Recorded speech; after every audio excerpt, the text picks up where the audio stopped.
అందరికీ నేను లక్ష్మీ రాజమండ్రి అమ్మాయి. మా హస్బెండ్ రోజు తినేటప్పుడు ఏమంటారు తెలుసా? డిఫరెంట్ కర్రీస్ చెయ్యమ్మా, వెరైటీ డిషెస్ చెయ్యమ్మా అంటారు. మనమేమన్నా హోటల్ మేనేజ్మెంట్ చేసి అందులో బ్రిలియంట్ చెఫ్లమా? రోజుకో వెరైటీ కర్రీ, రోజుకో డిఫరెంట్ డిషెస్ చేయడానికి.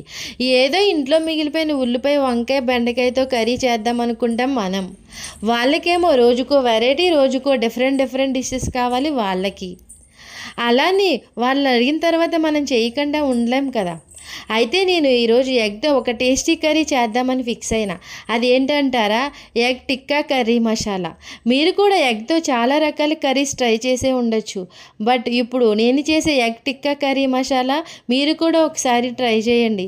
చాలా టేస్టీగా ఉంటుంది, అలానే ఈజీగా కూడా ఉంటుంది. నేను కుక్ చేసిన తర్వాత టేస్ట్ చూశాను, చాలా బాగా వచ్చింది.